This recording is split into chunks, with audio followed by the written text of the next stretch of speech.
हरे कृष्ण। मैं तारा प्रकाश लाकरा आप सभी का स्वागत करती हूँ। पिछली वीडियो में जैसे कि मैंने आप सभी को बताया कि हम टीनेजर्स के साथ जब हमारे बच्चे थोड़े बड़े हो जाते हैं तो हमें उनके साथ कैसे डील करना चाहिए। तो सबसे पहले जैसा कि मैंने पहले भी बताया आप सभी को कि जब हमारे बच्चे स्कूल से वापस आते हैं तो कम से कम आधा घंटा हमें उनको देना चाहिए। अपना सारा काम छोड़ कर के हमें उनको कम से कम आधा घंटा तो भी देना चाहिए। उनसे पूछना चाहिए कि उनके स्कूल में क्या-क्या हुआ, उनके दोस्तों ने उनसे क्या-क्या बातें की और आज का दिन उनका कैसा रहा, उनके टीचर्स के साथ मीटिंग कैसी थी, उनके उनके दोस्तों के साथ मीटिंग कैसी रही। इस तरीके से धीरे-धीरे हमें उनसे सारी बातें निकलवानी है कि उनका दिन कैसा रहा। उनको ये भी एहसास दिलाने की कोशिश करना चाहिए कि हम उनके सबसे अच्छे दोस्त हैं और वो हमसे किसी भी तरीके की बातें कर सकते हैं, हमसे कुछ भी बोल सकते हैं, हमें किसी भी तरीके की बातें वो हमारे साथ शेयर कर सकते हैं।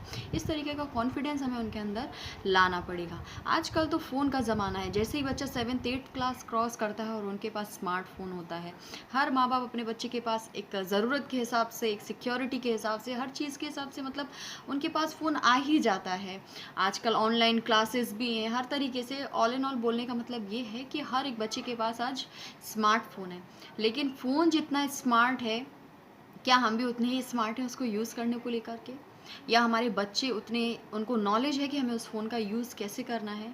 उसमें बहुत सारी चीज़ें ऐसी होती हैं जो किड्स को नहीं देखनी चाहिए या बोला जाए जो उनके लिए सही नहीं है। लेकिन हमें ये सब बातें कैसे पता चलेंगी कि बच्चे क्या देख रहे हैं? तो अब हम 24 घंटे तो उनके पीछे रह नहीं सकते, ना उनके पीछे भाग सकते हैं, ना हम उनको ये बोल सकते हैं कि आप किस दोस्तों के साथ रहो, किन दोस्तों के साथ नहीं रहो। ये सिलेक्शन उनका खुद का पर्सनल होता है। अगर आप हद से ज़्यादा उनकी लाइफ़ में इंटरफेयर करेंगे कि तुम कहाँ जा रहे हो, बार-बार उनका फ़ोन चेक करेंगे या उनके दोस्तों की इंक्वायरी निकालेंगे, उन्हें परेशान करेंगे, वो दोस्तों को बार-बार फ़ोन करेंगे, तो वो आपसे इरिटेट हो जाएँगे।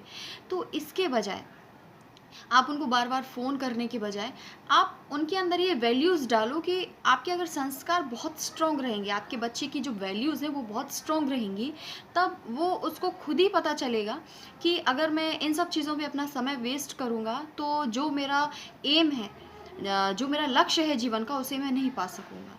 तो इसके लिए ज़रूरी है कि आप उसके अंदर सही वैल्यू, सही संस्कार डालें। उनको बताएँ कि इस समय आप जो दोस्त चुन रहे हैं या जो आपकी संगति है उसका आपके जो करियर है, आपका जो लक्ष्य है उस पे कितना अच्छा या कितना बुरा असर पड़ सकता है, क्योंकि संगति का असर तो हम बड़ों-बड़ों पर भी पड़ जाता है।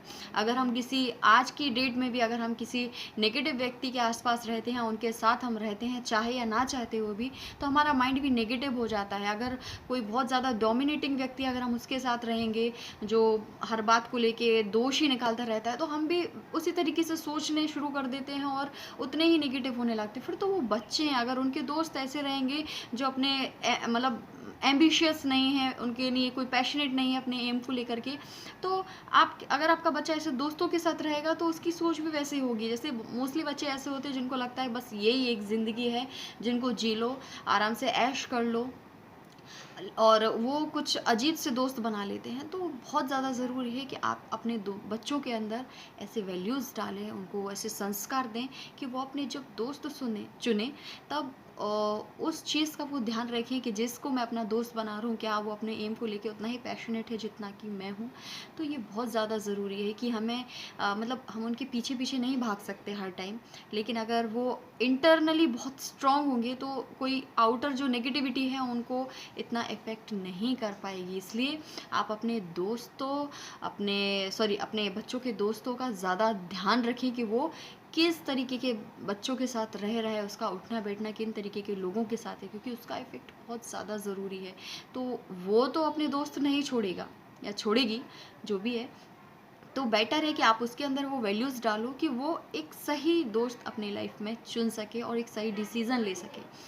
तो यही सब चीज़ें रहती है अपने बच्चों को हैंडल करने के लिए। वेल मैं इतनी बड़ी तो नहीं हूँ, लेकिन कुछ एक्सपीरियंसेस हैं मेरे छोटे भाई को लेकर के, या जो पेरेंटिंग मेरे मम्मी-पापा ने मेरी और मेरे हमारे भाई-बहनों की है, तो उसको लेकर के जो मेरे पास एक्सपीरियंस था उसके हिसाब से मैंने आपके साथ बातें की हैं। और अगर आपको मेरी वीडियो पसंद आई तो प्लीज़ लाइक कीजिए, कमेंट कीजिए, शेयर कीजिए। हरे कृष्ण।